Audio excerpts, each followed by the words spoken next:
You've wandered right into my trap. Don't bother trying to leave. I assure you, the invisible force fields are quite impenetrable.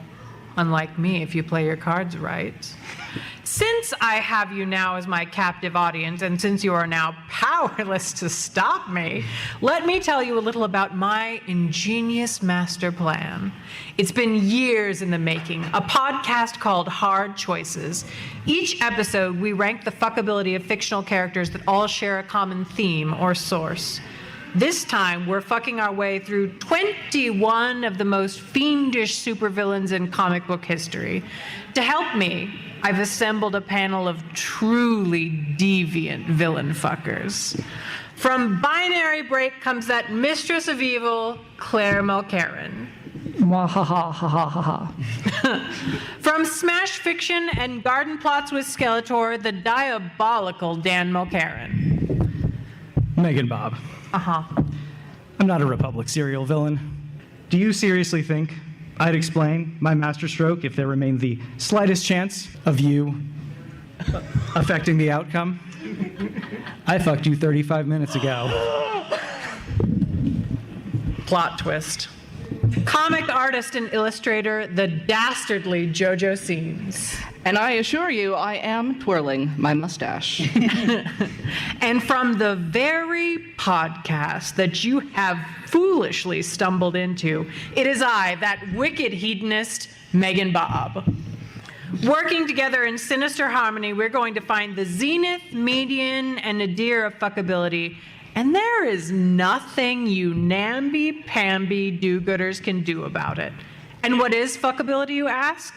Why, fuckability isn't about what they look like. It's about what they fuck like.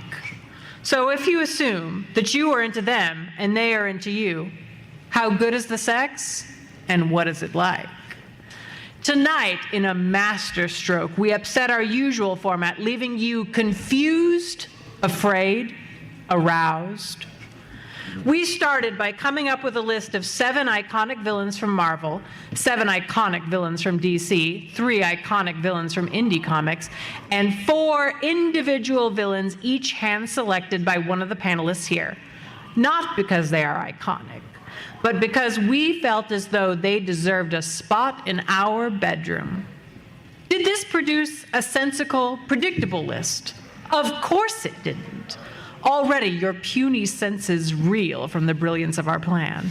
Now, normally, each of us ranks the characters individually based on nothing but the guidance of our own respective boners.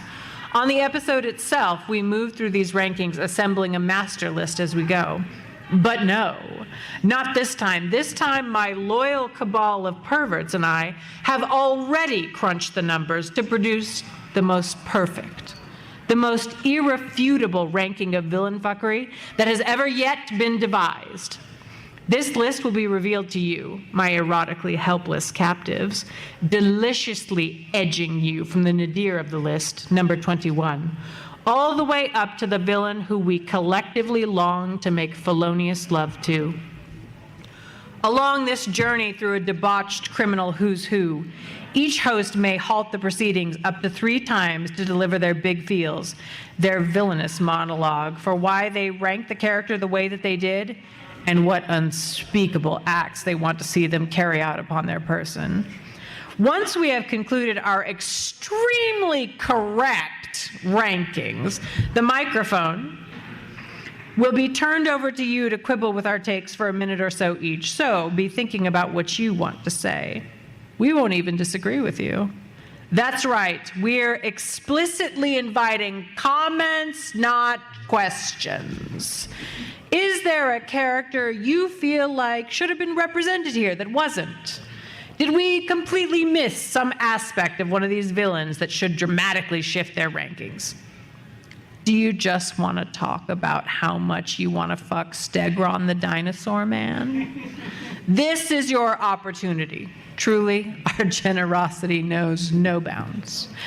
And because we are magnanimous, even in our victory over you, we will be granting you the unfathomably generous privilege of determining the final boner ranking of comic book villains as a whole at the end of the show.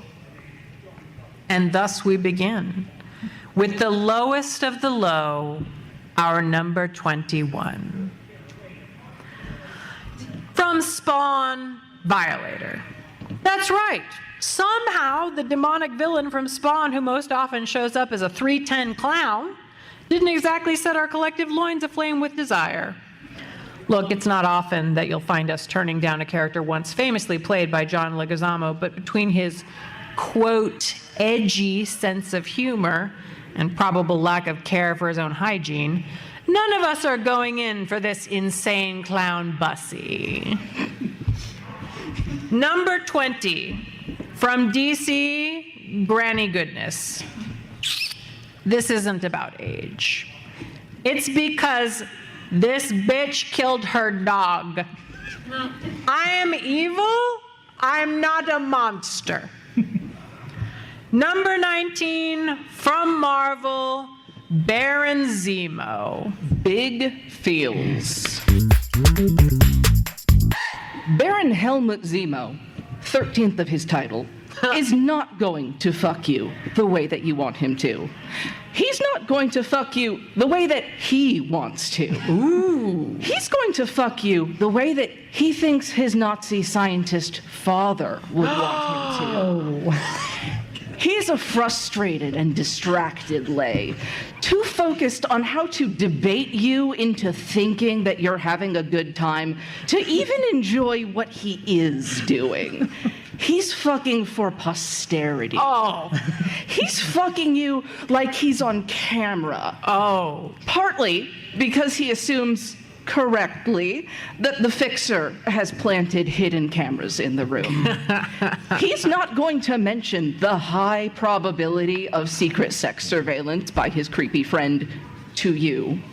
What he is going to mention, as pillow talk, are his ideas about phrenology and the so-called great men of history that he's definitely one of, sure, for real. And about how, isn't it about time that there was an openly fascist superhero and how he's totally gonna be that guy, so you're an idiot in the clinical sense if you weren't enjoying his exalted company right now? The thing is, Helmy doesn't even really fully believe all of the horrifying ideas he espouses. He just thinks that he should. He's self-aware enough to be filled with self-loathing about it, and he's completely pathetic as a result. And because of that, you might think that you can fix him. That you can fix this man who got a pink sock glued to his face. Sorry.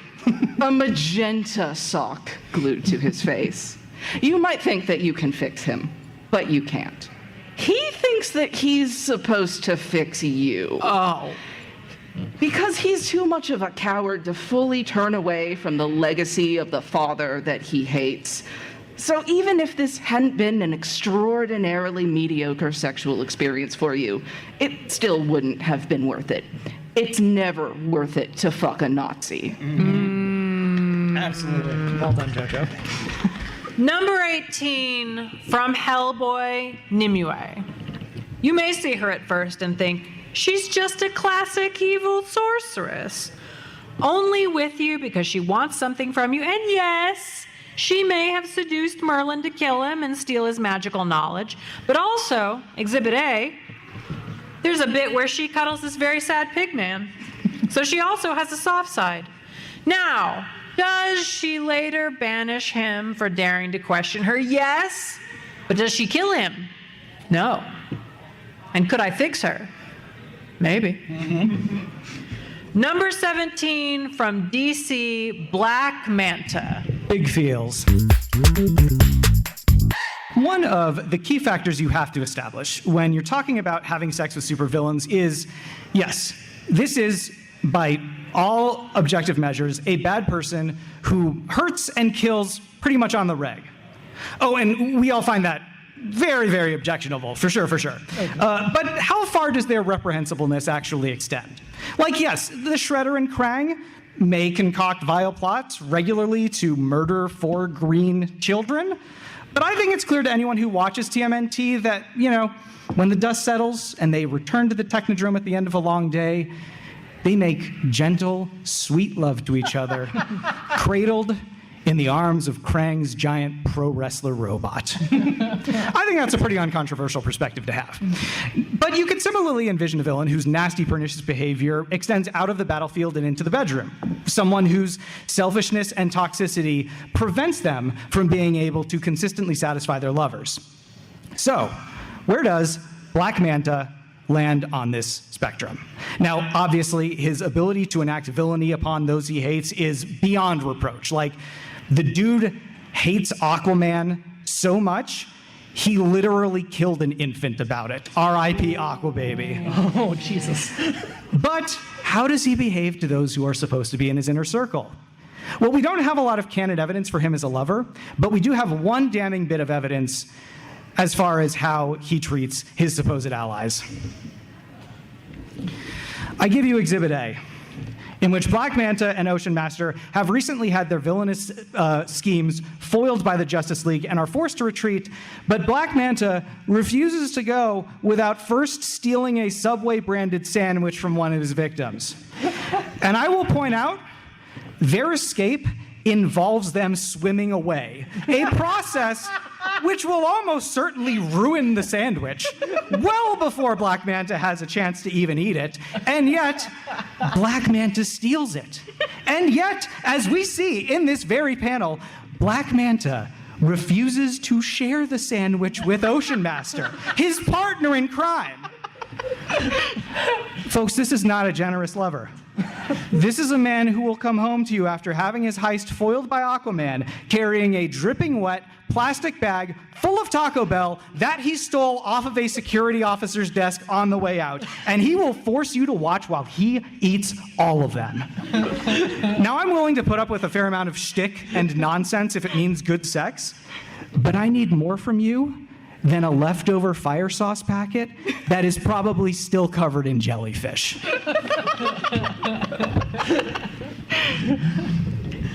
And from DC, cheetah. Likely to rip your face off, just like a real cheetah. And that's not a no. From DC, he's a toughie. Mr. Mitaspitlick. This one's a real roll of the dice fuck. Can manipulate reality. Can shapeshift himself or you. Loves challenges and games, but also loves pranks. So what's going to happen when you fuck Mixie? Will he become the person of your dreams? Will he turn both of you into lizards? Will he turn your dick into a dandelion and blow it away? The real answer is whatever he thinks is funniest. Ideal scenario, you make a deal with him that he will use none of his powers during sex, and then you tie him up, and you tease him, and you tell him that the only way you'll let him come is if he says his name backwards. From DC... Numbers. Oh, yeah, sorry. 14. From DC, Lex Luthor. Big feels. He takes you back to his place. An enormous downtown skyscraper in the shape of his own first initial. Very classy. He casually mentions that he's meeting with the British Prime Minister and Sabrina Carpenter for breakfast the next morning. He then pours you some wine that's about half as good as its eye-wateringly large price tag would indicate. And then he gets down to business. Sexual business. And he's not bad. You know, he's not amazing, he's not mind-blowing, but he's reasonably competent. The thing is, he finishes before you do. He sits up in bed, still naked, and he's doing that thing where, like, he's flexing, but he's, like, trying to make it look like he's not flexing, you know? And he turns to you, he smiles cockily, and he says, mind-blowing, right? And you shrug. Yeah, it was okay. Just okay? Oh, yeah, sure, yeah. Oh, very nice. Very nice? Did you come? Well, no, but that's okay. I mean, coming isn't everything. At this point, he stands up from the bed and he begins to pace around. Coming is the point. Coming is the only point. And now, you've become his obsession. He tasks his R&D group with coming up with pills and cock rings and aphrodisiacs and this weird VR headset thing, all with the aim of making you come. He obsesses over it, spending the equivalent of several countries' GDP and night after sleepless night trying to figure out how to make you come. The thing is, deep down inside, he will never figure it out. If there's one thing that Lex Luthor loves to do, it's to set himself an impossible goal and then ruin his own life in failed pursuit of it. Still, if the last 85 years of comic book history have proven anything, it's that it's very entertaining watching him attempt it. Number 13 from DC, Gorilla Grodd. Big feels. I don't have paper. Everyone else brought paper. Can I hold this, Bob, and pretend? As long as you get it back, you can do whatever I'm you gonna have my phone behind it and pretend that I'm reading from the paper. Don't tell anyone. Okay. Your sinister secrets are safe here. All right. So I knew most of these characters going in fairly well, but there were a few I didn't know much about except through cultural osmosis. And all I knew about Gorilla Grodd is evil genius, psychic gorilla with mind control powers. And so I assumed he was going to be one of those classy, dignified villains like Ra's al Ghul or Magneto. Or Planet of the Apes. Humans are beneath me. They are crude, but I'm a gentleman. Winston from Overwatch, but evil. Anyway. But then I started reading some actual Gorilla Grodd stories, and the thing I did not get via cultural osmosis that I could not know until I started reading is no, for real, this dude hates humans in the least classy and dignified way imaginable. Feral, frothing at the mouth, snarling, screaming, breaking things. Yes, Grodd is a super intelligent psychic gorilla. And yet, he hates humans so much that it makes him look stupid. Ooh. So now I was forced to ask the question, if he was into me and I was into him, how good would the sex be and what would that be like? And I had a discussion with JoJo about this character actually, and we both reached the same decision about what the fuck would be. It would be a hate fuck. Ooh. The sweatiest, steamiest, hardest hate fuck in the history of hate fucks, delivered by a 600-pound, 6-foot gorilla. Oh. Who, I will reiterate, hates how much he wants to fuck you so much that it makes him look stupid. Oh. And yet, despite all of that, he's still gonna do it. Because that's how bad he wants it. And also, he might mind control you a little. And JoJo said basically, yeah, that's horrible. He's going very low on my list. I want no part of that.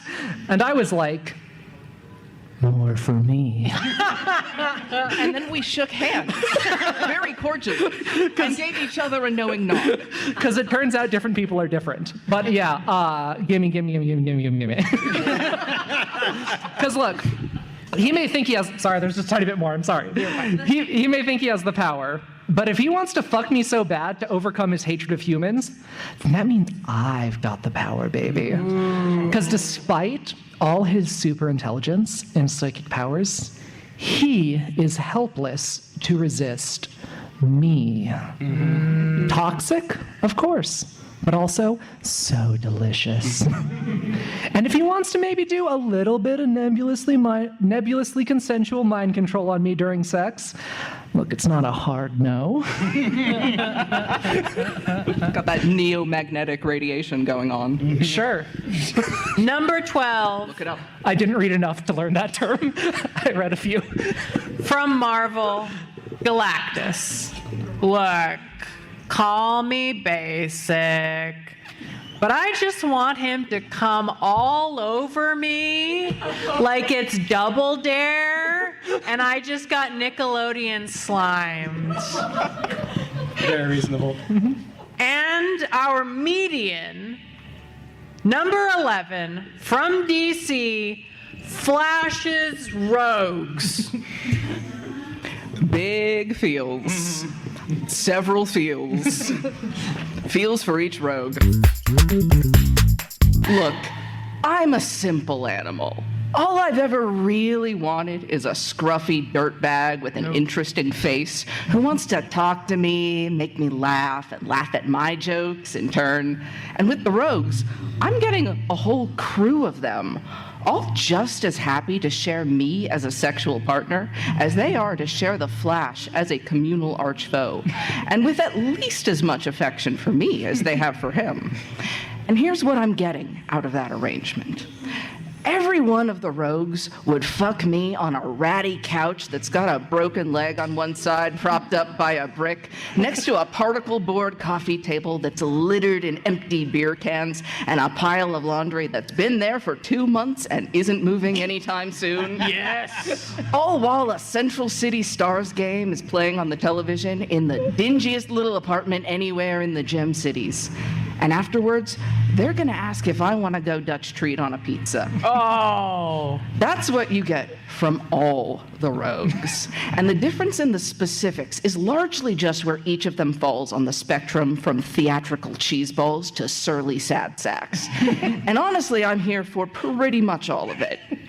I personally find it charming that the weather wizard will want to talk about what books we've both been reading lately before he's in the mood to let me play with his wand. Also, let Golden Glider wrap her amazing legs around me, just so long as she removes the razor-sharp ice skates first. I want to make Captain Boomerang utter out a quiet struth as I go down under on him. I want Heatwave to wrap his big, strong firefighter's arms around me, and I won't even care that he's gonna smell a little bit like burnt hair all the time. And you know that when Captain Cold takes off those Arctic anti-glare shades, it's gonna be just like John Belushi taking off his sunglasses in the Blues Brothers, and he's gonna have the biggest, saddest, wettest, most pathetic eyes you've ever seen. And I'm gonna go, aw, and forgive and forget what a just absolute little son of a bitch he can be. And while they might not all be aware of it just yet, let me tell you, every one of these rapscallions is just really wanting to get pegged. Well, maybe not Roscoe Dillon the top so much, but the rest of them, they're all a-begging for a pegging. And this is a group that really appreciates the use of a good gadget to get the job done. So, well, admittedly, they may not be able to offer a glamorous or extraordinary experience, you are gonna get a good, fun, bro-y time with this coterie of working-class Midwestern career criminals. And I can think of far worse fates than that of being the shared fuck buddy of the rogues. Aww. Number 10, from Marvel, Batroc the Leaper. Hon, hon, hon. Leaping in once again with the big feels. Let me begin by quoting directly from Black Cat issue 6, written by Jed MacKay. He has a boxer's face with a dancer's body, wrapped up in a slightly corny old world charm, and he laughs. And that is only the beginning of the appeals of Batroc the Leaper. Écoutez-moi. This mustachioed martial artist mercenary from Marseille has mastered savate and every other form of unarmed combat, to the point where he can go toe-to-toe in a fight against super soldiers, despite having no powers himself. And why has he pushed himself to that degree? He does it all for the love of the game. Batroc lives for a challenge, and if the challenge is getting you off, he is going to bring all that same focus, determination, enthusiasm, and joie de vivre to you. he is gonna eat your cunt until that immaculately waxed mustache of his is soaking wet. He is gonna ride your cock in a way that makes you think that this is the moment he's been waiting for all of his life. And he's flexible, not just physically, although he can get both ankles up around his ears, no problem, and he'll be happy to show you. I mean emotionally, flexible in the experience for what you're wanting in the boudoir with him. If you want him to be sweet to you, he is gonna be so charming, so suave, so tender, such a gentleman. He will make you feel so cherished. And if you want to play a little rough with him, it will be his honor to slap you, choke you, and spit in your mouth. And his dirty talk game is off the charts. It's on another level. And yes, all of his sweet nothings, most of his sweet nothings, will mostly be in French. But it doesn't matter if you don't speak the language. Some things require no translation. And in the art of l'amour, Georges Batroc is magnifique. Merci. Number 9 from DC, Poison Ivy. It's honestly a crime that she's this low on the list. But frankly, given my success with houseplants, I don't fancy my chances of getting through this without being debt-headed. Number 8 from Marvel, Loki. What that silver tongue do, though. Tied for number 5. Now, this is interesting. The top 7 places on this list are exclusively populated by characters who tied for a given slot. I know it's confusing. Look, it's all math. I can't explain it, but I can encourage you to imagine all of these tied characters engaging in acts of absolutely filthy copulation with each other. Really add some spice right at the end of these rankings. And we start off with a truly delicious threesome, 5, 6, and 7 from Marvel, Taskmaster. Now, what he's doing isn't technically AI slop. But it's not AI slop, which is something no one else on this list is offering my pussy. And Thanos. Big feels. Okay, look. I need you to ask yourselves a question. What's the craziest thing you've ever done to get laid? Help someone move? Travel across the country? Travel across the world? Uproot your entire life just to put yourself in the crosshairs of the object of your affection? Have you ever gone on a massive 6-part fetch quest across the cosmos in order to become the most powerful being in existence, and then kill half the universe just to get your dick wet? If you have not done this, you cannot approach the level of horny that Thanos is. Le petit mort was not enough for this guy. He needed le grand mort. Le grand mort avec les titties. And that's just the surface.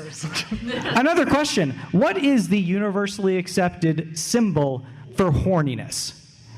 That's right. It's the eggplant. Now, is this because the Unicode Consortium is a bunch of cowardly prudes who have repeatedly ignored my very reasonably worded emails requesting a photorealistic dick be added to the global library of emoji? I mean, that is certainly true, but I'd also like to think that it is true that they were simply recognizing that when it comes to phalluses, purple is the warmest color. It's the color of flesh grown so turgid with desire that it demands release.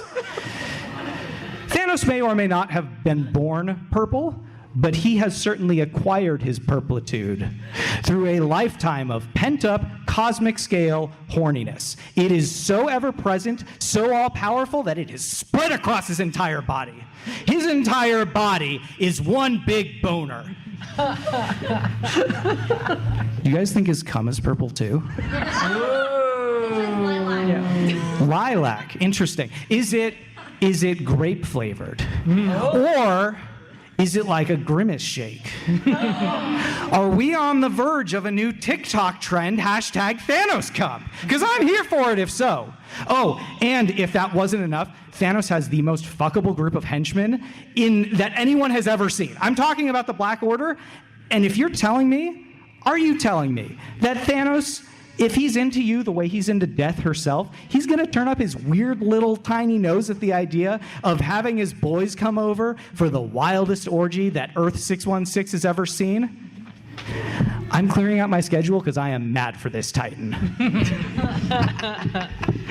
And Dr. Doom, the biggest feels.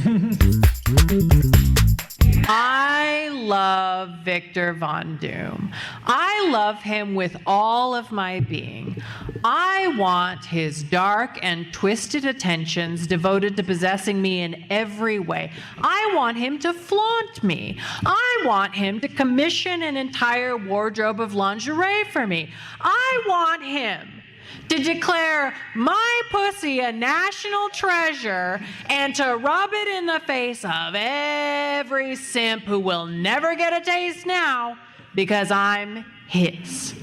In my most private heart, I believe Victor will be charmed by my shameless enthusiasm and my demeanor that's that of a Care Bear mixed with the debauched hedonism of an ancient Roman emperor. Accurate. And maybe, just maybe, he's going to be won over by the fact that I just like him. I, like that Marge Simpson meme, just think he's neat. He is the potato of my heart. I mean, it's perfect. He's getting shit done in the workshop, and I burst in, adorned in lingerie, holding a bag of Jack in the Box and a bottle of Maker's Mark, and say, Victor, please, please, can I suck your cock just a little bit, just until you're done, fully knowing that I am many things, but restrained is not one of them. This is the precursor to being bent in half and screaming his name. He will sigh heavily, put down his wrench, giving up, for now, on turning the Roombas into Doombas, and he will fuck my brains out. But let's live for a moment in the coldest of comic book realities, because I will have his attention one way or the other. Let's assume there is no good fuck from Victor that's born out of love. Fuck it. I am prepared to become his sexual Reed Richards. In that case, I don't want to be married to Victor Von Doom. I want to have been married to Victor Von Doom. Victor, the ex-husband who carries a grudge, is a flavor I could learn to love. So I'm going to sign the divorce papers looking like an expensive slut. And then I'm gonna fuck Johnny Storm. And when I send Victor the pictures of another man's cum dripping out of me with the words, thinking of you, kissy face emoji, I know with certainty that the next time our paths cross, he will make me pay. Bitch, I'm good for it. For those moments, I will finally have all of his deranged attention focused solely on me. Is that healthy? No. But I can live with being the bad decision that Victor Von Doom keeps making. Of course, I want the warm, fuzzy Victor who is charmed despite himself and enjoys fingering me under the table at meetings. But if I can't have that, I will accept living rent-free in his head post-divorce. Will he be able to handle me in my villain era? I guess we'll both find out when that first alimony check clears. Now, do be aware that you are minutes away from us turning the microphone over to you, so be thinking about what you want to say. I have generously disabled the force field, keeping you bound in place, so if you want to begin lining up, please do. Now, tied for number 3, from Invincible, Omni-Man. And from DC, Orca the Whale Woman. Big feels for her. All right, let me get my stack of papers here. Oh, thank you, JoJo. If you laughed when you heard the name Orca the Whale Woman, and some of you did, if you think this is a joke, let me be the first to tell you, this is deadly serious. I would crawl over broken glass for Orca the Whale Woman. Now, this is a tale as old as time in Gotham. Stop me if you've heard it before. Grace Balin was a marine biologist who, after a tragic accident, was paralyzed from the waist down. And she experimented on her own spinal cord using orca tissue, hoping to, I don't know, harness the regenerative power of whales. Makes sense. Do they regenerate? No. Who cares? Point is, now she's a big, strong whale woman. And what does she do with this newfound strength? Is she trying to get rich? Commit crimes? Get revenge? No. She runs a soup kitchen / homeless shelter, and she does after-school programs with underprivileged kids. And when she needed more money to help the disadvantaged, she started doing crimes. She stole a diamond from Camille Baden Smythe, the most cartoonishly evil rich lady who ever lived. Like, owns a tenement building where every room is a wet closet made of asbestos, and like owns a sweatshop where the workers are essentially enslaved. When Bruce Wayne talks to her about maybe using some of her wealth to do some good for the world, instead of just using it to get more wealth, she laughs.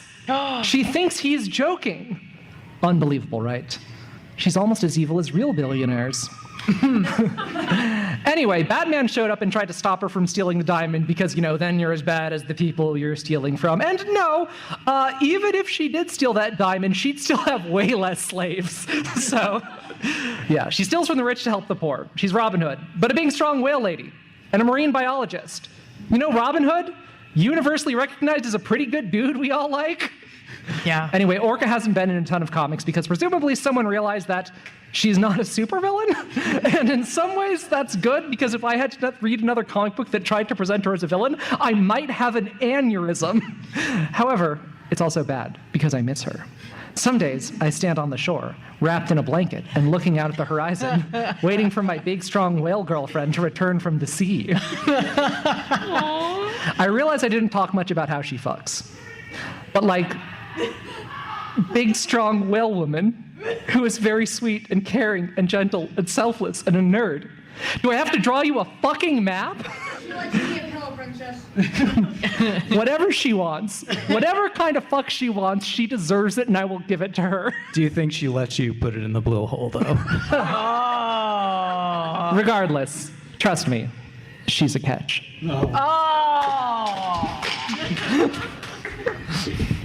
Tied for number 1 and 2 from Marvel, Venom and Mystique.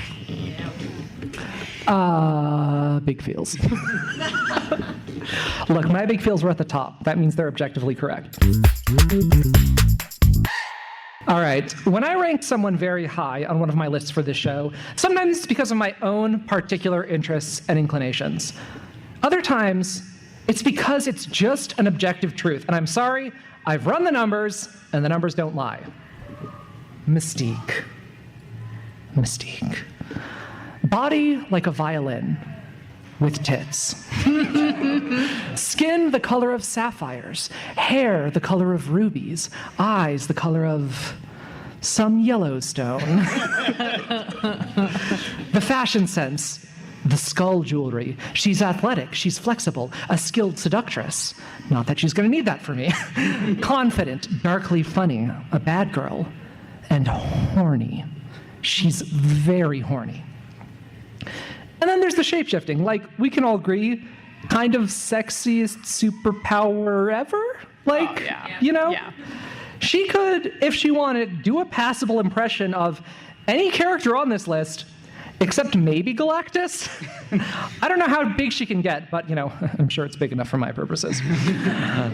Now, she can't change her weight, so she will always, quote, clock in at about 2 bills, which, same, but, you know, that's fine.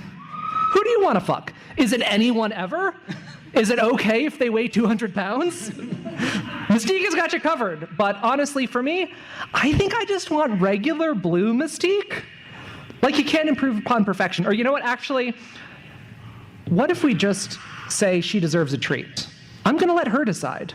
No. You tell me who you want to be tonight, Mystique, and I'm just gonna roll with it. You're always shape-shifting to please other people, but who do you want to be? What would please you? What is your fantasy? So this is just like a little fling kind of fuck, right? Sexy shapeshifter, femme fatale, one night of passion and you never see her again. No! You put a ring on it. Because Mystique is also a wife guy. It was established back in the early 80s that Mystique was probably Nightcrawler's mother, hence the blue skin. And then in the 2000s, they revealed the character who was Nightcrawler's father, this demon boy named Azazel. No one cares about him. However, all of that stuff was not the original intention of Chris Claremont, the guy who created Mystique, along with artist Dave Cockrum. They wanted Mystique to be hella gay and in love with one of her supervillainous teammates, Destiny. They wanted Destiny to be Nightcrawler's mom and Mystique to be, drumroll please, Nightcrawler's dad. Yes. Yes, Mystique shapeshifted a dick and got her wife pregnant. 1980s folks couldn't handle it, but their kids were gonna love it. Because just a couple years ago, they finally fixed the canon, retconning it so that, yes, Nightcrawler is the biological child of 2 lesbians, one who used her mutant powers to impregnate the other, just like how the creators intended. You hear a lot about Mpreg. I don't think you hear about Impreg. Is that, I don't know what she was, anyway. We'll figure out the letters. We'll figure out, yeah, okay. And look, they're just so deeply in love. It's the best. I'm so happy for these evil lesbian wives, and I would love to be their third. Okay, when I said all that stuff about this being objective and not having to do anything with my kinks, you know, maybe that was not entirely true in retrospect. But TLDR, Mystique can get you pregnant, and I like that in a woman. And our rankings are concluded with some minutes on the clock. Those of you brave enough to speak your truth may do so. Otherwise, we'll talk amongst ourselves. Oh, here we go. Oh, shit. Comments? Yeah. Comments.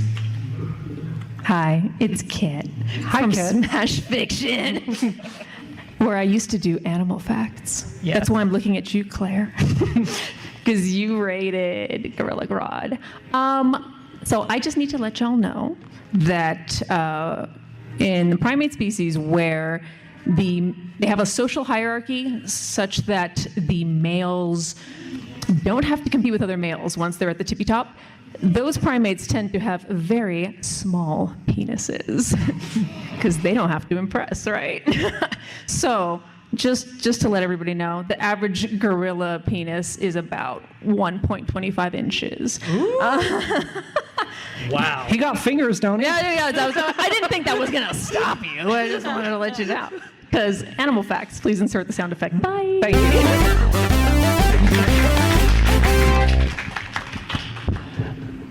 Tell us about Omni-Man or Venom. Yeah, they were no one's big feels. We can talk about it. Talk about 'em. Yeah, go for it. I was only allowed to have 3 big feels, otherwise I would have told you all about Venom. Let me tell you about Venom. It's the teeth. It's the tentacles. teeth. It's the tongue. The ooey gooey shape shifting. It's about the way Eddie Brock has a body like a brick house and a face like a cinder block and a heart of gold. And the symbiote's primary character trait is its eagerness to please. Ooh. And it's about the way that the symbiote can link you all together, tying your nerves together so that you're all sharing a nervous system in a feedback loop of shared and mirrored pleasure. This is not just the most fuckable supervillain, tied with Mystique, honorable Mystique. This is not just the most fuckable supervillain, or even maybe the most fuckable character in comics. This might be the most fuckable character in literature. As for Omni-Man, I'm just gonna say, dude looks at a human woman, dude looks at an alien mantis lady, and he says, yeah, I will gladly eat out both of them with equal enthusiasm. That's all. That's all. He's daddy. Oh. Actually, we are running out of time. Okay, go for it. From Marvel, may I suggest Kilgrave from Jessica Jones? Yeah. Horribly. So.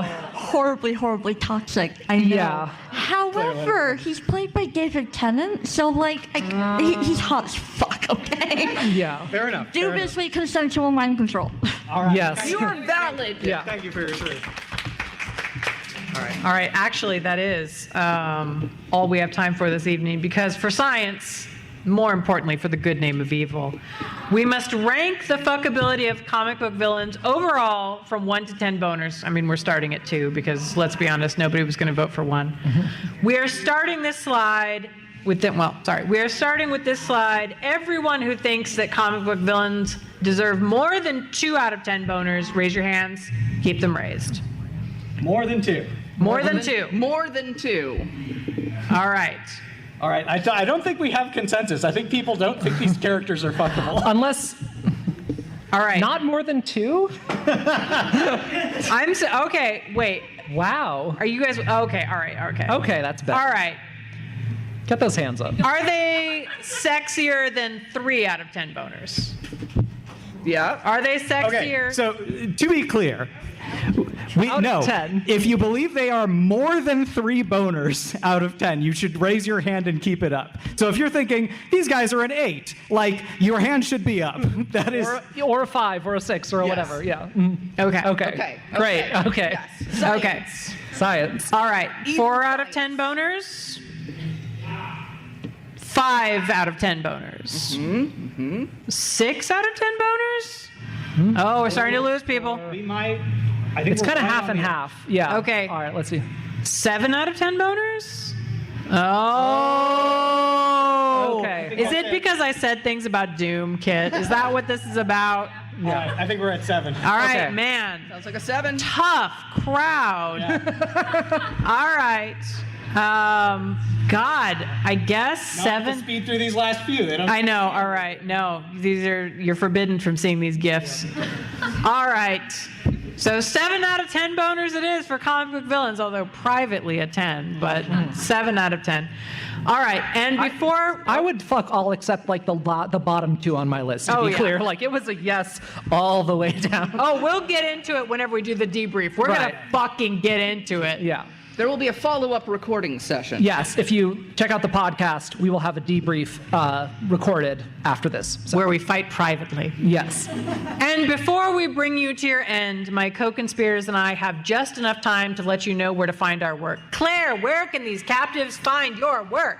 I am the host, GM, editor, a lot of things, of the podcast Binary Break. You can see the art over there. It is an actual play podcast. Do you hate actual play podcasts because the editing is so bad and they're so slow? Binary Break is the perfect podcast for you because we record for 4 hours and I edit it down to an hour and a half. So it's very, very tightly edited and you can listen to it. So even if you don't like actual play podcasts, listen to Binary Break. Now, it's also about Digimon. Do you know nothing about Digimon at all? Binary Break is also the perfect podcast for you because at the beginning, all of our characters, people from the real world, they get isekai'd into this other thing. They don't know anything about it. They learn about it as they go. You will learn about it as you go. So if you don't like actual play podcasts and don't know anything about Digimon, you should listen to this. But if you do like actual play podcasts and you do like Digimon, you should definitely listen to it. It's very good. All right, JoJo, where can these captives find your work? Thank you. These miserable mortals can find me here at this very con all weekend long. I am at Artist Alley, table 162. There, you can check out my work, such as my original comic, The Makeshift Man. This right here is the brand new issue 7, debuting right here this very weekend. First time you can get it. This is the story of a magical misanthrope and his jackalope sidekick committing supernatural crimes and odd jobs. And he doesn't fuck, but you might like the comic anyways. So please, come see me here at this con, table 162, and otherwise and always at jojoseames.com. And I am MeganBob. I'm the creator and horny genius behind Hard Choices, and you can find my work wherever you get your podcast or by following the QR code on the condom that you are holding in your hand or that you will be holding in your hand by the time you leave. If you are enchanted by this and want to get even more content, go to patreon.com/hardchoices to become a member and get full access to the live drunk episodes that we do of this called Bad Choices, where we talk about things like Shrek and Hanna-Barbera, things that you definitely shouldn't talk about. Or the bonus show that we produce called Aloe and Ace Are on the Case, where myself, an allosexual, and Annie Creighton, a hilarious asexual, confound ourselves with the world of low-budget sex toy horrors from the bargain bins of the internet. Things like these. And please, please stick around after the show to say hello. Thank you. You have been a wonderful audience of willing captives, and we're honored to have performed for you tonight. And as we say on Hard Choices, until next time, stay hard!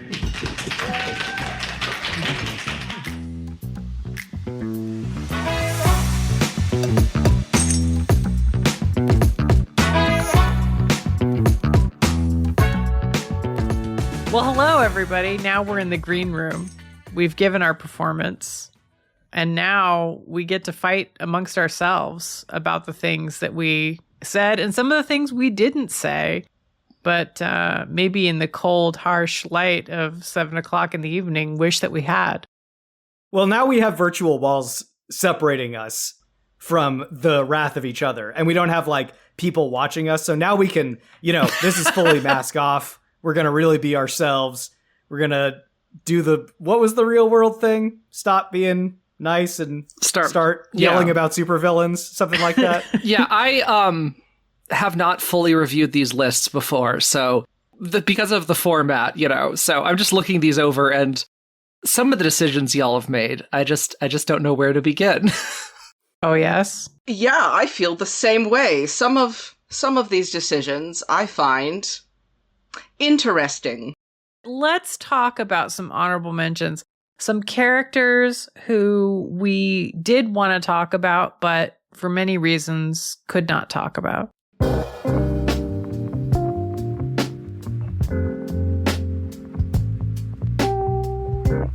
And one of the characters, a pair of characters who we almost included, but JoJo was going to walk into the sea and we could not have that. We needed JoJo for the episode. Was the Brain and Monsieur Mala, because we had already finalized the list. I want to be very clear. Yeah, it was not about any lack of affection in my heart for the Brain and Monsieur Mala, because these are wonderful characters, and under other circumstances, I would be very happy to talk about them. Yes, what happened was we had finalized the list, and there was a lot of push and pull, and it took a lot longer than folks wanted. But and then we were like, okay, we finalized the list, we have it, we're good, it's locked. And then, like, the next day or a couple hours later, Dan was like, hey, what about instead of Grodd, it's, and JoJo's response was, I am going to walk into the sea.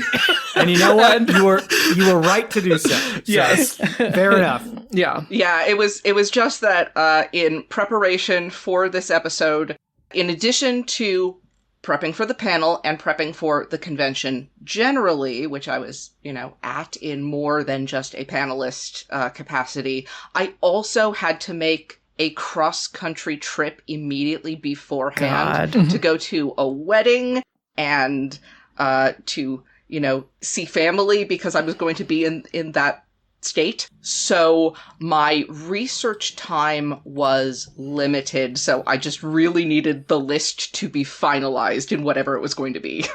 Well, and you also, when we were first having this conversation, you were very adamant about, I don't remember your exact words, but it essentially came down to you wanted to be right about all of these characters. Like, you didn't want anyone coming at you, waving a comic book, being like, you said this, but in this issue, it proves that wrong. Yeah, let me tell the story of this. It's delightful. So I love it so much. Basically, what happened was JoJo was, looking at the list. I was over at JoJo's house and we were chatting.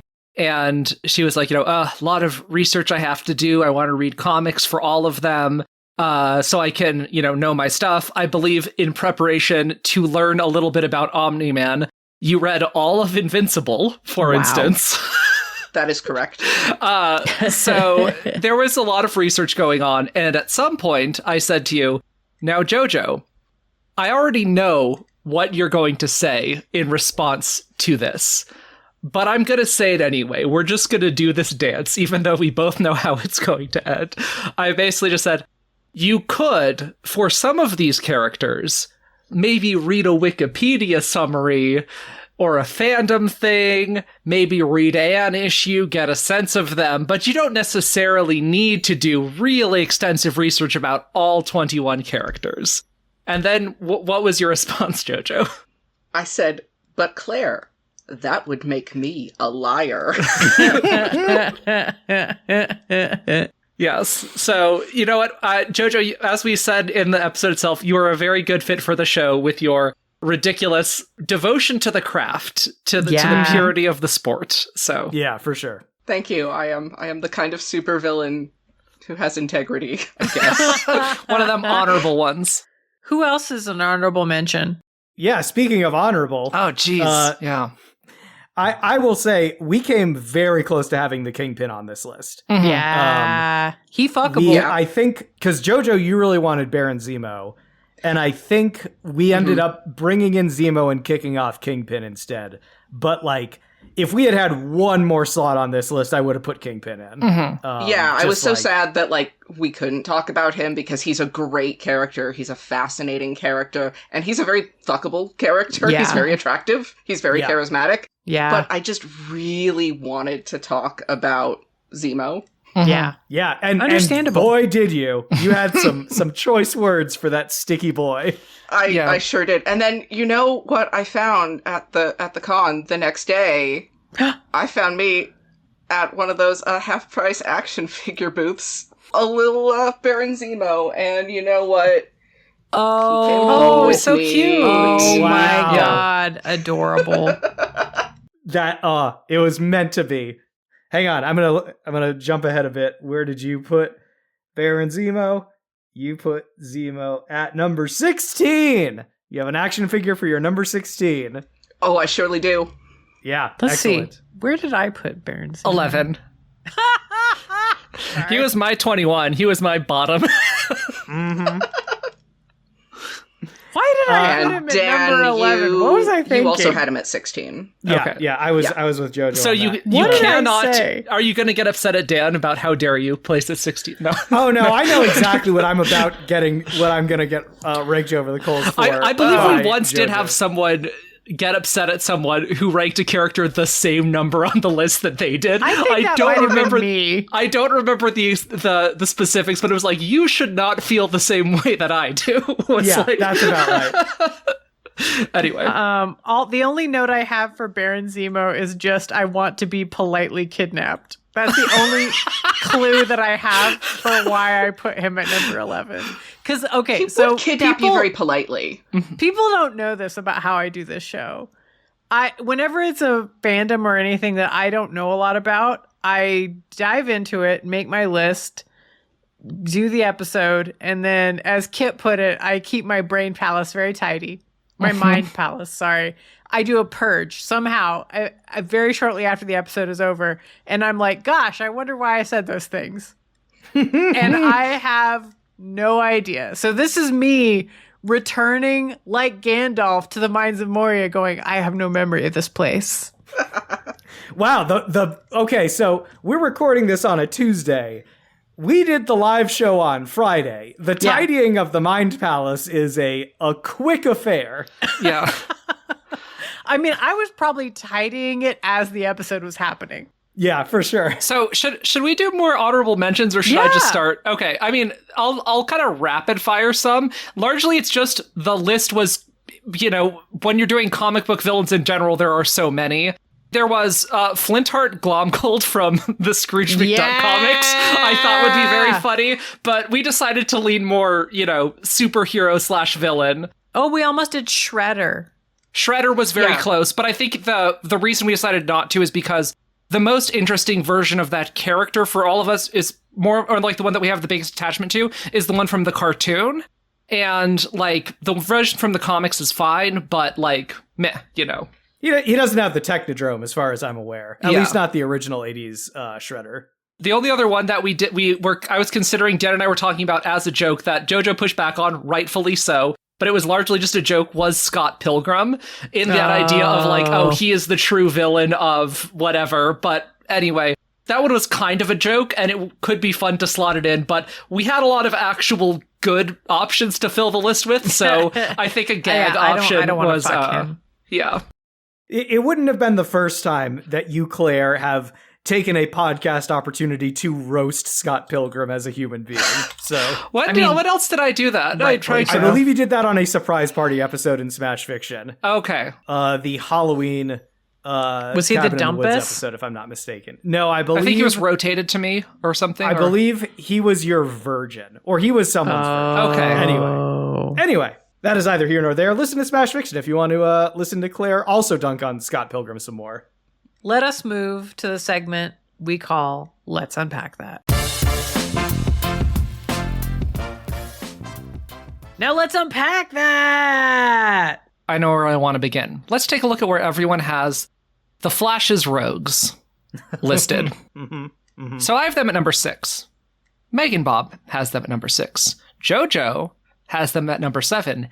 And gave a very passionate big feels that you have heard about all of the delights that would come with fucking the rogues. So exhaustive, I would say. Yes. Very thoroughly researched. No one would ever accuse JoJo of being a liar. Dan, the rogues are your number 21, the bottom of the list. Explain yourself. You don't like losers? Dan, I have to ask. Is it just because you think that Leonard Snart would have cold hands? Is that it? Is that he your would have reasoning? cold hands and feet. No, thank you. Was it just about the cold? Yes. It is because Captain Cold is part of the rogues, and I will not have cold hands and feet. That is... Dan, he's not an ice person. I mean, there was that arc very briefly when he was an ice person where they got, like, evil science made their weapons make their powers kind of become a biological part of them. But that was brief. That's not his usual state. He's just a normal guy who has a gun that makes cold. Clearly, he is not like a Mr. Freeze, like Sub-Zero person. He wears that huge parka in all weather. He's probably super toasty when he takes it off. You all are asking me to take so much on faith. You're asking me to take such a big risk. And look, I could go in with the best of intentions. I could be like, he's probably fine. But okay, listen, if it's a 1% chance that I get cold hands and feet out of this encounter, I have to treat, in the words of Batfleck, I have to treat it like it's a 100% certainty. I cannot invite this level of risk into my sex life. And I'm sorry if that makes me a bad person. Dan, did you not consider you can just have Heatwave also be in the room with you at the same time? He can be right there next to you doing his adorable pyromania thing. See, that just feels like I'm getting two types of discomfort at the same time. I don't feel like that evens out in the way yours does. I'm saying Len and Nick, they are so close. Yeah. They are ride or die for each other. They will be right there next to each other with you, and that will balance you out temperature-wise.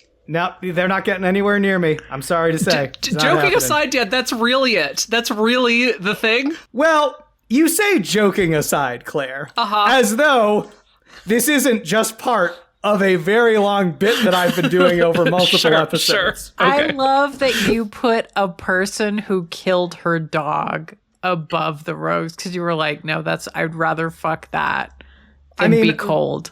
She's on Apocalypse. I don't think her hands and feet are that cold. There are giant pits of fire on that planet. Just her heart. Just her heart, Dan. Yeah.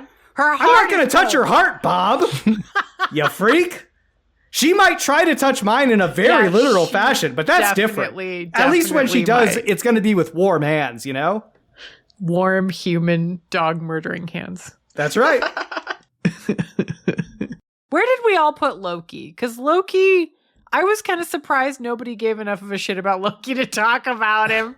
I was shocked at him ranking as low as he did. He was my number 2. Yeah. It's Claire 14, me 9, JoJo 2, MeganBob 10. Overall, Loki got the number 8 spot on our list. Yeah, I think that for me, speaking as the person who put Loki the lowest, part of it was a whole lot of competition, you know, very strong list in general. And then also the thing with Loki of knowing that they're always going to have some sort of other agenda, something going on. This may be some trick or part of some scheme. And even if it's not, I feel as though they will have so many defenses of like against me seeing the real them. And I don't have the time to like try to get through that. So I'll be getting some charming front who's not the real person, but I will have the cognitive dissonance of like, who are you? What is your game? What do you want from me? Etc. And just this person who's this bundle of conflicting desires and guilt and jealousy and weird shit. And I will either see that and that is bad, or I will not see that and it will be a bunch of fakery and illusions. So yeah, I mean, I'm largely in the same boat as you. Like, I think that there's like a base level of good that a shape-changing wizard god can be at sex. Like, you know, in terms of ability, I think Loki can like more than bring it, but just like knowing the person that they are, I'm gonna be in my head the whole time. You know, just about like, does this person actually want to be with me? Are they gonna like do some kind of trick or prank? Am I just like a cog in some giant scheme? You know, like the premise of the show is that they are into me, but I don't necessarily know that for a fact in a given sexual encounter. And you can be into someone and also have weird schemes and plans and ulterior motives while being into them. So, yeah, I don't know. I would just be like proverbially waiting for the other shoe to drop the entire time. Yeah. This is really interesting because I'm looking at the list here, and the three of you ranked Loki 14, 9, and 10, while I ranked them as 2. And I'm also looking at Mystique. You know what? That's completely fair. where the three of you ranked her 3, 1, and 5, and I ranked her 9. So I was the highest on Loki and the lowest on Mystique. And I think it's basically kind of the flip of what you're saying, of like, these are two people who have a lot of, you know, similar things going on. They're both shapeshifters that you can't necessarily trust. They're both people who have fucked a lot of people, like canonically, and definitely have a lot of experience. They're very good at reading people, reading those signals. And it came down to me for like, I could not see, I'm like, okay, Mystique has some of the highest potential here, and I can't see her putting in the effort. Whereas with Loki, it's, you know, a similar kind of thing of like, yeah, you have this very high potential, and I feel Loki is going to put in the effort because I think Loki is interested in people and in making emotional connections in a way that Mystique isn't. Loki wants to impress you, I would imagine, right? Give you a show, something. I could see that, yeah. I think for me, it was the fact that we've seen that Mystique has the capacity to be in that kind of like open and loving relationship in a long-term way, more so than Loki. But yeah, I guess I was just thinking very highly of myself of, well, obviously she will feel about me the way she feels about Destiny, clearly. You know? Right, and I'm thinking, like, okay, Mystique has one person that she really, really likes and respects and trusts and loves to the degree that she can love anybody, who is her wife, Destiny. And then after that, she is fond of no more than 2 of her children as the other people that she likes.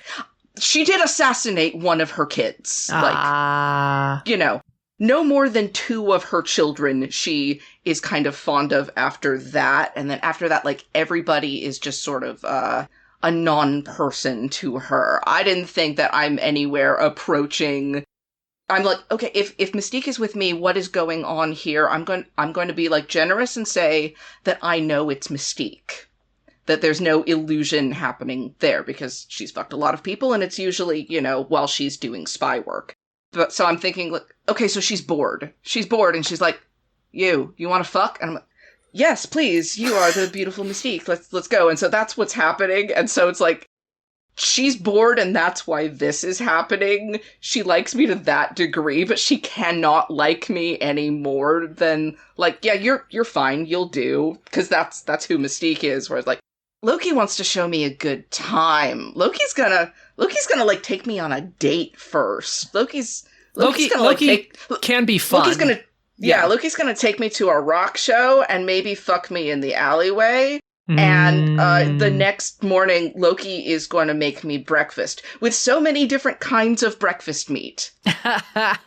Also, it pleases me that Loki would be butthurt about being at this place on the list. I mean, I guess it depends on what positions you're doing, if Loki's going to be butthurt afterwards. I think I ranked MCU Loki very low when we did the MCU episode. And I think some of that was maybe some of that carrying over in my mind and kind of tainting it. But yeah, JoJo, you're right. I should, but also this list is so, you know, there's so many.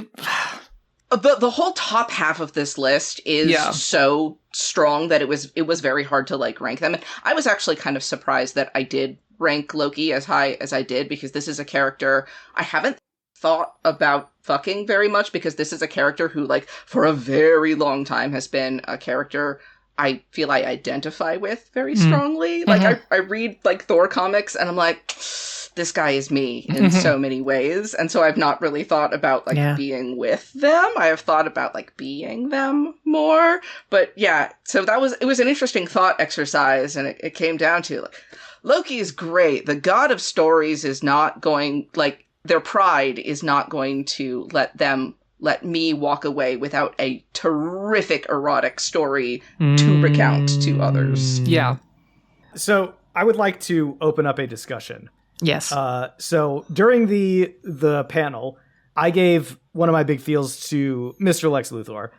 And looking at the spreadsheet, I see that MeganBob ranked Luthor at number 3, and Claire ranked Luthor at number 20. Would the two of you like to perhaps give your differing perspectives on this particular man? And JoJo, you also ranked him at 18, so not too high above Claire. So wait, where maybe did you you can rank chime him, in as well. Dan? 11. I ranked him at number 11. He was my median. Okay. He's a nutcase, guys. He's a fucking nutcase. He's decided to sink his entire being into trying to be as good as Superman. No, nay, better than Superman. This man is so crazy.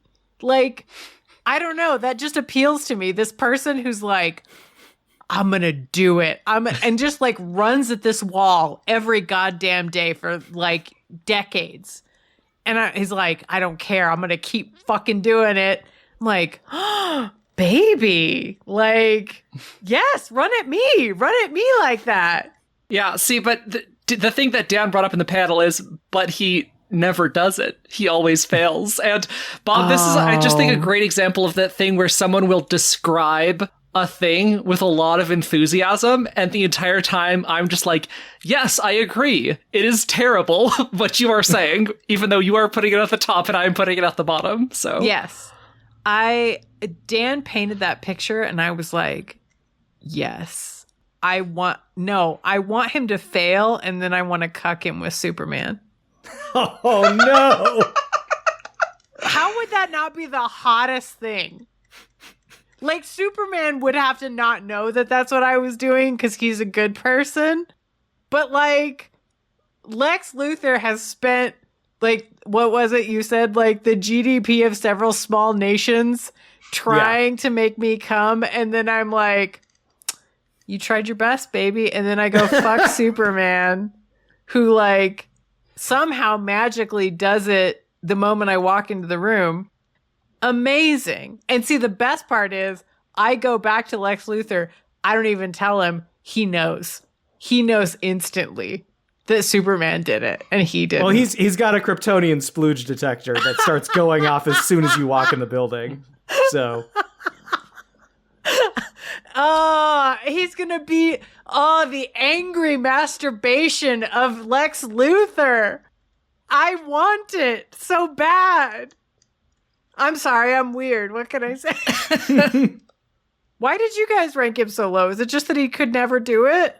There are times in the comics that I've read, and I know this is a character who's characterized a lot of different ways from time to time, but of him being very dismissive of and demeaning to everyone around him, and not really having that. I think, like, there's the villains who we talk about who have some sort of inner circle of the people they can love and treat well.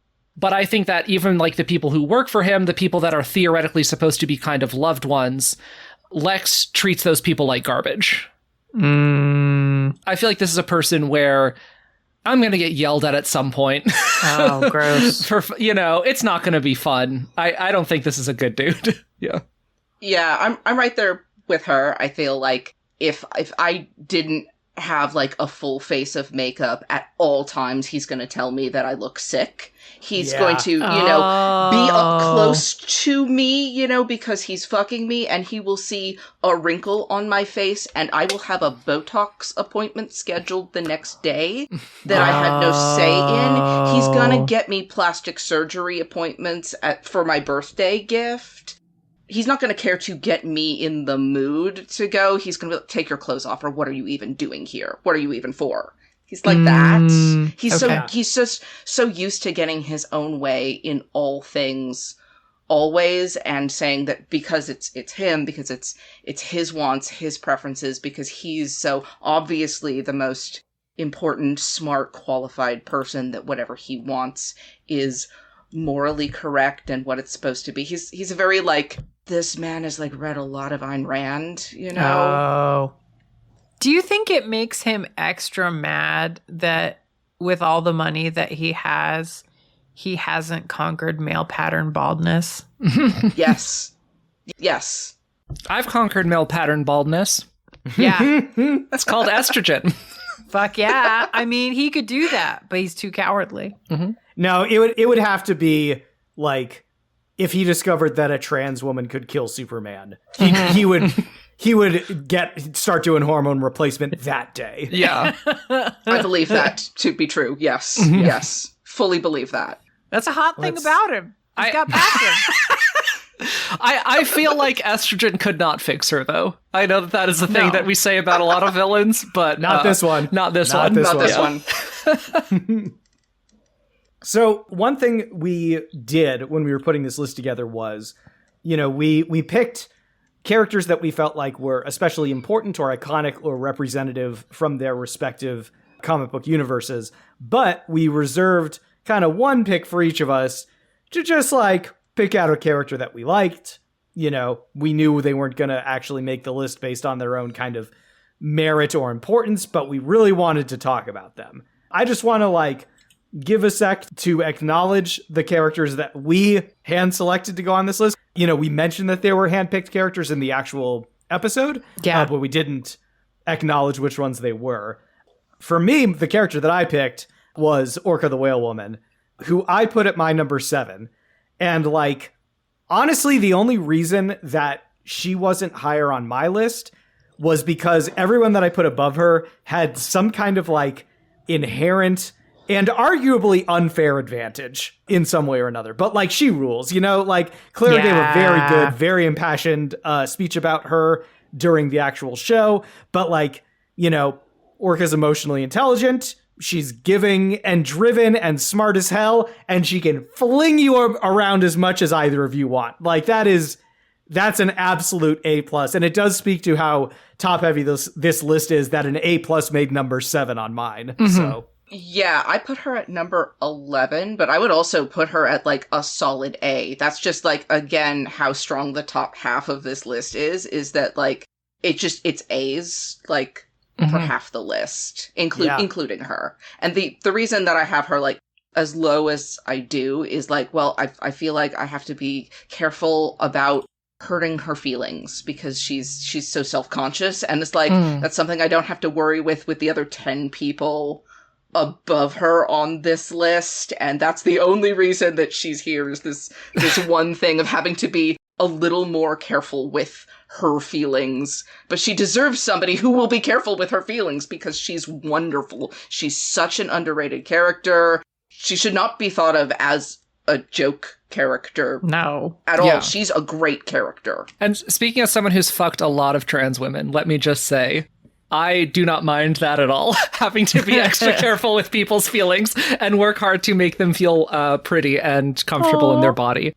I really enjoy that. So. My thing that I put in my notes was like, oh my God, she fucks Killer Croc. I want to be their unicorn. That sounds amazing. Yes, agreed. Yep. Yep. Like, it would be such rough, insane animal sex. Imagine for a second the kind of like rough, scratchy noise of Killer Croc's skin and the sort of rubbery, squeaky noise of Grace's skin. Yeah, that's some Foley. Excellent. That's really good. Would anyone else like to share their write-in characters? Mine was Nimue, I believe, right? I think that was... No, yours was Granny Goodness. Oh, well, whatever. It was all pushing and pulling in and out of like, I mean, haha. But like, of trying to like, I was just trying to get more ladies on the list, honestly. Like, there was a lot of back and forth about who was going to be on the list and who was not. And I don't know, for me at least, the category of who is my write-in versus who is on the list was a little fuzzier. But yeah, I put Granny Goodness on just because, man, it's so hard to get anything approaching gender equality is not the right term, but you know what I mean. Parity, balance, whatever. With a lot of these things, I believe that I was talking to Bob, and I don't think we've ever had a list with more women on it than men. No. And that may change in an upcoming episode. Yeah. However, and just for me as a girl enjoyer, and I know Dan is also a girl enjoyer, primarily and or exclusively, I like girls, and that is all. So that's why Granny Goodness is there. And also, she just seemed cool because she's an older ladies are rare to find, and she's like a dom and stuff like that. And I was reading some of the Jack Kirby stuff with her, and it was just really hard for me to get a read on her in terms of like, what would it be like? Is this because I've heard JoJo was saying like, oh no, Granny will be good. She is gentle. She is kind, but also will be punishing. But, you know, the carrot and the stick are both present. And that was some intriguing stuff. But yeah, sometimes she's portrayed as just like really terrible and like not a drop of goodness anywhere in her, apart from her name. And she killed her dog and all of that. So yeah. I just didn't know what to make of her. And because I think there were a lot of other characters that I had a lot better feelings for, she was pretty low on my list. I think she was my 15. Yeah. So I put Taskmaster just because I thought originally I was going to put Gentleman Ghost. Oh, Bob, that's good. I know. Yeah, that is really fascinating. Good. But I looked into Gentleman Ghost a little bit more, and I was like, oh, he's kind of an asshole. Charming. Yeah, ironically, Gentleman Jim is a bit of an asshole. Yeah, which I was kind of like, bummer. I don't want to fuck him as much now. Says the Lex Luthor fucker. But if you want to fuck a guy named Gentleman Ghost, you want him to be like a classy individual. You want him to get to show you your interpretation of Bustopher Jones-esque time. Yes, 100%. And he was not going to do that. And I was like, oh, I can't put you on the list then, sir. So I put Taskmaster because I thought it was interesting that his whole deal is that he can copy other people's shit. And indeed, it is interesting about him. But I don't know. It didn't make me go, he's got to be one of my big feels. I was just like, oh, he's kind of a weirdo. It's a very fun power for thinking about how it would translate to sex, I think. I was so happy that you included Taskmaster because he's one of my like favorite characters. Just, like, there's a lot of characters here who are like my favorite characters because I sometimes forget that other people don't read tons of superhero comics because they want to read about the supervillains who are losers. Like specifically read comics for the supervillains who are not the cool ones. And Tasky is he's so near and dear to my heart. He was my number 3. Aww. And like the power copying doesn't even factor into him. Oh, wow. That I ranked him number 3. I remember we had a really interesting conversation about him off mic where it was a thing that you said that made me actually drop him a bit about him, like, not necessarily knowing what he wants. And talk a little bit about that, because I found it very compelling. But what is your take on him and why is he a number 3 for you? Yeah, I feel like Tasky has like an interesting relationship with his own sexuality where he is not necessarily sure what he wants in the abstract or who he's maybe attracted to in the abstract.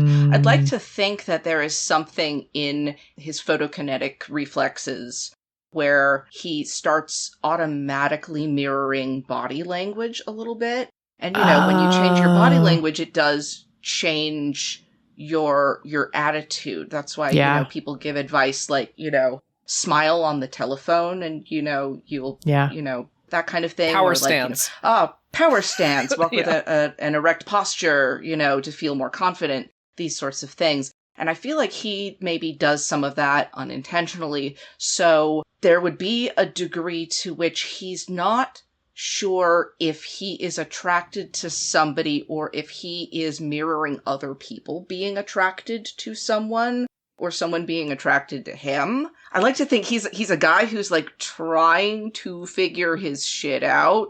You know, he has found some things that he likes very genuinely, and when he finds them, he revels in them. That's part of why I did put him so high. Like, he is so proud of his award-winning skull-themed costume with the cape and the pirate boots. He's very proud of it.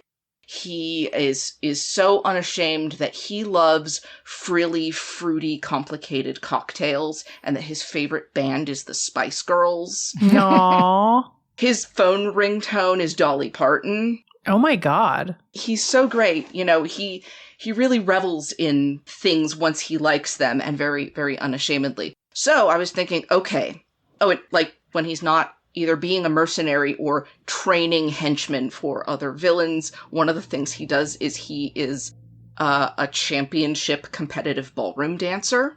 Aww. Yeah. I think, like, that's one of the key things for me is, like, okay, what does he love doing? He loves dancing. He doesn't actually like doing mercenary work or necessarily the educator stuff. He does it because it pays the bills, but he's actually really lazy when it comes to his job. He does the bare minimum. He is so ready to cut and run anytime things go south. He doesn't care about work, but he does care about having fun. There's comics where he's, you know, thinking about, like, the whole reason he's going through this is to fund a lifestyle of fun. So, okay, if he's into me, I'm into him, and we're fucking, he is having a great time. This is where he's going to bring his A game. This is where I'm going to see him at his best as a person. He's going to use his dance skills. He's going to be so happy to, like, give me a lap dance and to let me see his, like, custom underwear that has his, like, T logo on, like, a little thong that he's wearing. He's gonna want to cook for me so he can show off his knife skills and his saute skills to, like, make me some kind of, like, fancy dinner beforehand. He's gonna be excited and happy to show me all those stolen skills that he has.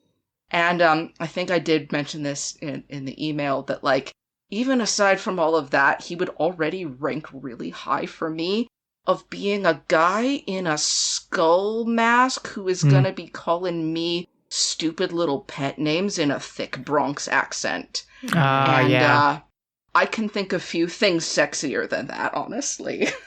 That's extremely hot. Speaking of dirtbags calling you pet names and accents, JoJo, your write-in was Batroc the Leaper. Mm-hmm. And now, you already opined about the man in our live show. I do want to say, I gave it some thought. I think Batroc would only want to fuck me if he was Eiffel Towering me. Oh my God. And I think it would have to be with the swordsman. So that was the basis on which I ranked The Batroc. swordsman? That was what I was thinking. Who The are you swordsman? thinking? Mm-hmm. Well, it would be one of his pals from the Batroc Brigade. It would be Zaran or Machete. Those are his pals. I always sort of assumed that those were like his subordinates. I don't know that he would want to tiptoe up to an HR violation like that, but maybe I don't know the man as well as you do. I have read every appearance of Batroc the Leaper. Oh, I'm well aware. And there are less than you would like. But the one where he goes on the date with Black Cat was very good. That was one that JoJo recommended to me. Mm-hmm. It's very good. Claire was over at my house and we were like chatting a little bit, and I said, well, you should make sure that you read this issue, and this issue specifically, the one where he goes on a date with Black Cat. And she said, like, oh, yeah, I'll have to look into it. I'm like, hold on, let me just go grab it for you. And I walked into the next room and just, like, put the comic in her hand. Yep, and I just read it right there. Yep. Love this. Dan, you are the only other person who ranked Doom as high as I did. Mm-hmm. I know why I ranked him as high as I did. Why did you rank him as high as this? Well, yeah, so I ranked Doom at number 4. Bob ranked him at... I believe also number 4. Oh, so we both ranked him at number 4. I know why I did this. I'm just shocked that you did. Yeah, like, the way I see it, he has 2 modes. He's either, like, ambitious and petty and, like, striving, or he's arrogant and content.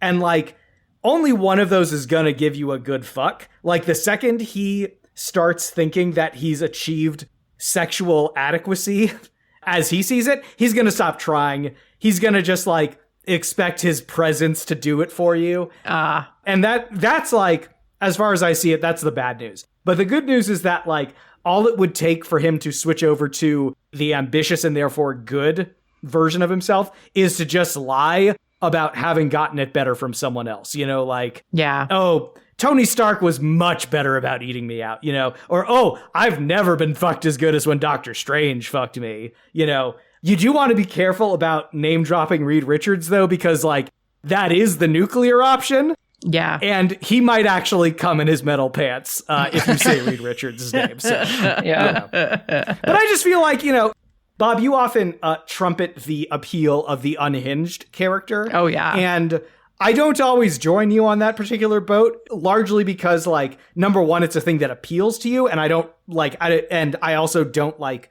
rank on appeal. I rank on, like, how I see them actually being able to deliver. Yeah, you're a scientist. Yeah, I mean, except when it comes to cold hands and feet, in which case I am the least objective person on earth.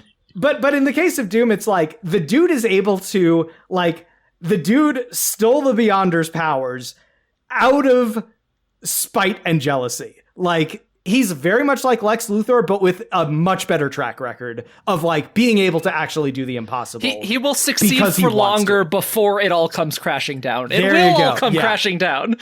Yeah. Do not get into a relationship with this dude, but if you're asking, like, can he please you? Yeah, I think if he's in the right mindset, it's gonna happen. That's why I was so sad to discover that I needed to be his ex-wife to get, like, what I wanted out of him. I'm like, oh, I have to divorce you. And you're like, you're so perfect and I love you, but that's not how I get the best of you. Nah, you gotta dangle the treat just beyond his mouth, you know? Yeah, you did paint a very compelling picture of that, though. Oh, thank you. You did. It was a fantastic little short story that you performed for us there. So a couple of these characters are returning characters. We don't usually rank the same characters more than once on Hard Choices, but, you know, we were like, we want to put together a good list of comic book villains, so we felt like we could, you know, dip into characters we've talked about before. So in this case, that is specifically Venom, who appeared in the Spider-Man episode, and Poison Ivy, who appeared in the Batman Villains episode. Now, in the Spider-Man episode, we ranked Venom as number 2. Yeah. The one person above him was Kraven the Hunter. Yeah. Now, where would each of you, based on your list, where would you put Kraven if we were slotting him in? Beneath Venom, that's for sure. Okay. To each their own, Claire. I like the goop. Probably at my number 1, just because, like, I'm into Primal, baby. He's the best. He could hunt me like I could leave a trail a week old and he'd find me. That does track with your record of, in the Spider-Man episode, where you ranked Venom 3 and Kraven 1. So yes, that makes sense. Yeah. Okay, well, he's got to be below Cheetah, who's my number 12, because she's an actual cat person and not just wearing the outfit, and that's more fun. Yeah, oh gosh. Maybe, like, he'd probably be, like, between, like, just below Loki for me, so above Granny Goodness. Yeah, Wow. I'm looking at putting him in at number 10, below Loki and above Nimue. I think for me, he would be in that kind of very difficult to rank 3, 4, 5, 6 kind of range. Like, he's very high on the list. He's not overtaking Venom or Loki for me, but he's vying for the spot right below those. And the other character who was a repeat is Poison Ivy, who was number 3 in the Batman Villains episode. And she was, in that episode, it was number 2 was Bane. And number 1 was Catwoman. So we'll say Catwoman. Where would each of you rank Catwoman on your list if we were to add her? Lower than Poison Ivy for me. I think I put Catwoman. She's right around the middle, I think, for me. I found myself, wanting to rank characters higher, if there's like a dirtbag factor, characters who are more like polished, like sexy, suave, like smooth kinds of characters are generally like a little lower for me. I like them dirty. So like when I was thinking of Poison Ivy, I was thinking of like best case scenario Poison Ivy, and it's very much like a drawn by Marcio Takara in the Poison Ivy like ongoing series by G. Willow Wilson and Marcio Takara, where she's like in the coveralls and she's been like working in the dirt all day, and she's so like tired and stressed out because of her crusade to try to save the planet, and now she's gonna give in to me. Yes. I'm like her Janet from HR in this scenario. I'm like her JoJo from HR here. Aww. Yeah, I would have probably put Catwoman just below Batroc. So, like, Batroc is my 13, and so I'd put her below that. And Poison Ivy's my 8. I kind of want to make her higher. Poison Ivy was much lower for me, but then I remembered Vines. So, Vines. I would probably put below Loki, but above Baron Zemo. I might put her like right at the same level as Orca, which is very weird because they're such different characters, but like I think on average they're about as good as each other. They are thieves with a heart of gold in their own way, though Catwoman's heart is less gold. Yeah. You gotta dig deeper for that gold. I think I would put Catwoman at my number 7, so just above Orca and just below Venom, just because the disrespect. Just because I think Catwoman has more experience. Like that's, facts is facts, and I think Catwoman has had a lot more sex than Orca has. So that's where I'm at. That's not everything, Dan. I'm trying to be objective, my friend. I'm being objective about the kind of sex that I want to have, which is cuddling a big orca whale woman. And you've now unlocked, JoJo, for me, the idea of helping cure her of her whale dysphoria. And that's I want that for you. I want that for me too. All right. Well, we've unpacked everything. Boxes are everywhere. And now we must turn our attention to a definitive and hopefully correct ranking of the fuckability of comic book villains overall. So, on a scale of 1 to 10 boners, how fuckable is the world of comic book villains? I think for me, my no's start at my number 15, who is Black Manta. So under normal circumstances, that would be a 7 for me, but I think I'm going to round up to an 8.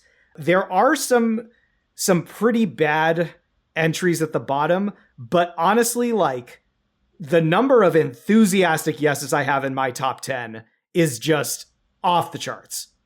I might round up to it. No, I'm not going to round up to a 9. I'm going to stick with an 8 for me. Okay.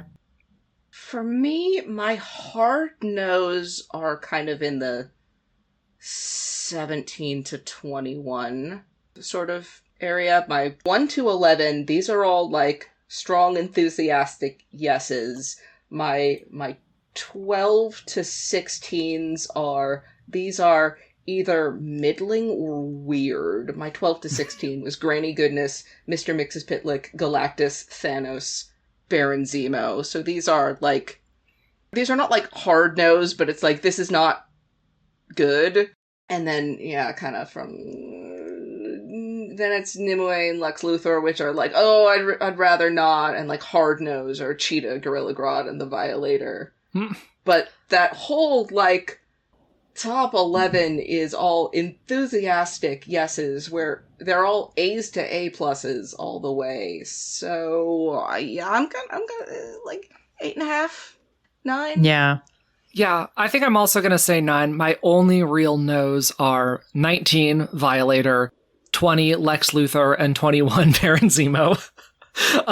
And then above that, I got Doom at 18, and you know what? I might give him a shot. So I think that the stuff that is unappealing to me in villains is the like Zemo, Doctor Doom, and Lex Luthor, that like impotent rage stuff is just awful. And that it's like this, a lot of the worst aspects of like masculinity and the things I like least about it is that the fragile ego shit. Yeah. It's enough so that it makes me almost want to drop it to an 8, but when I only have 3 no's on the list, I can't. It has to be a 9. Yeah. My no starts at, well, I have like one maybe, and that's Mr. Mxyzptlk, even though it's in many, I want it to work out, and it won't, and I hate him for it. And that's my number 15, I think. So but as everybody says, my yeses are so enthusiastic. I think I have to say an 8. I would love to say a 9, but there's a handful on here where I'm like, even I want to fuck Gorilla Grodd and have it be good, but it won't. It makes me sad. I'm mad at him. Not as mad as he'd be at you while fucking. Yeah. As Claire laid out very compellingly. Yes. That leaves us like somewhere in the 8 to 9 range, I think, pretty strongly, which Yeah. is a very good showing for them. I can't say I'm that surprised about it, but it is good to get that confirmation. And now we must ask ourselves, what did we learn here?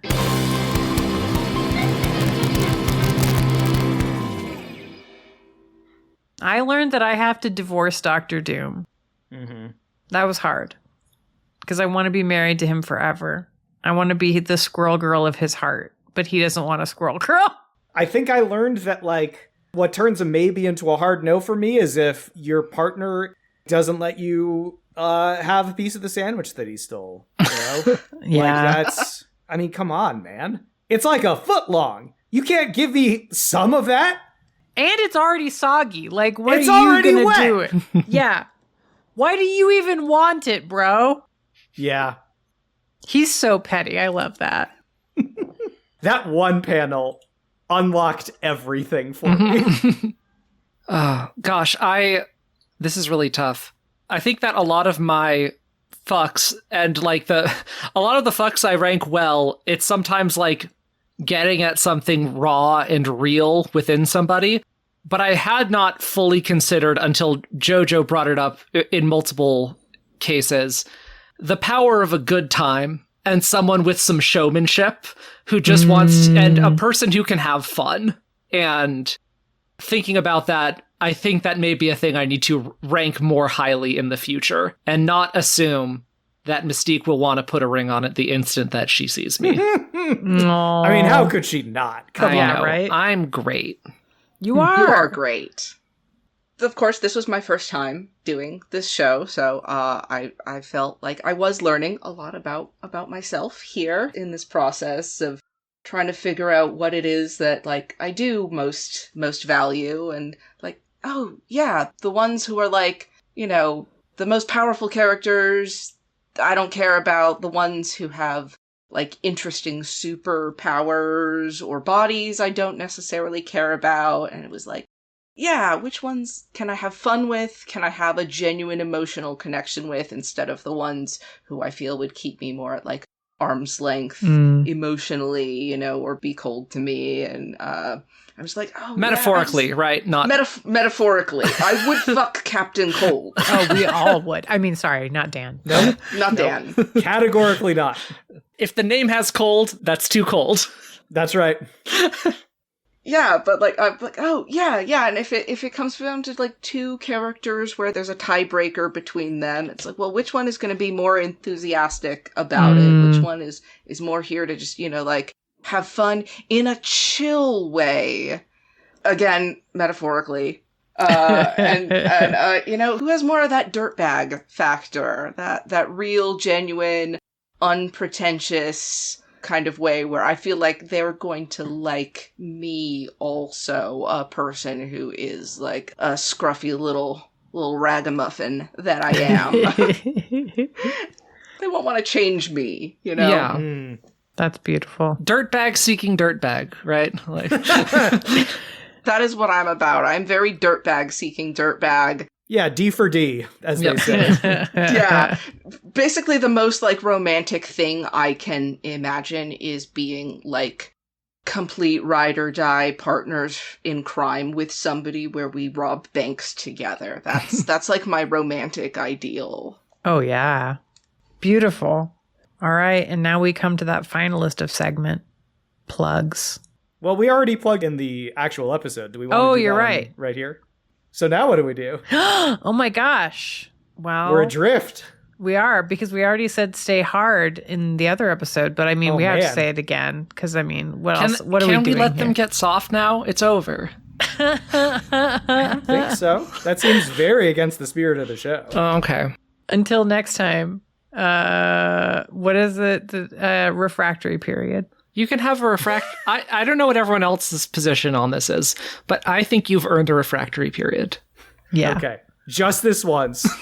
It is up to you as to whether you stay hard or not. But you better be hard by the time next episode rolls around. Yes. For the next round, yes. Yeah, absolutely. Refractory period, go, like, have a shower together. It'll be nice. Absolutely. And have some get a glass of water, and then next round. Get hard again. Absolutely.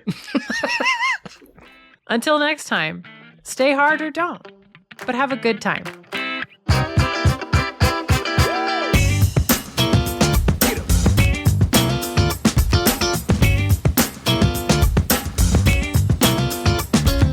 This has been Hard Choices. If you want to show your support and get access to all kinds of extra episodes, outtakes, and other goodies, go to patreon.com/hardchoices. You can get in on the after party for as little as $1.69, baby!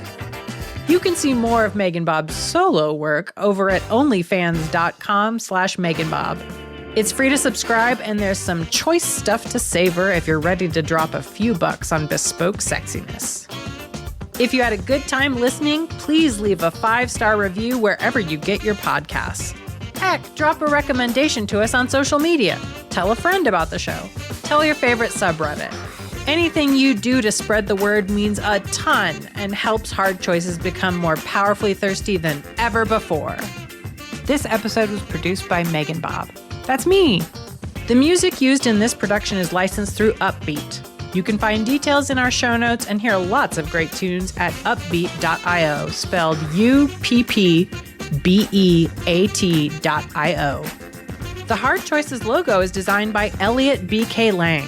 Please go follow their work at Elliot B.K. Lang on Blue Sky, spelled ELLIOTBKLANGE.BSKY.social. Their art is so cute. If you'd like to get into touch with us, email hardchoicespod@gmail.com and say, hey. Thank you so much for listening and hanging out with us. You're a peach!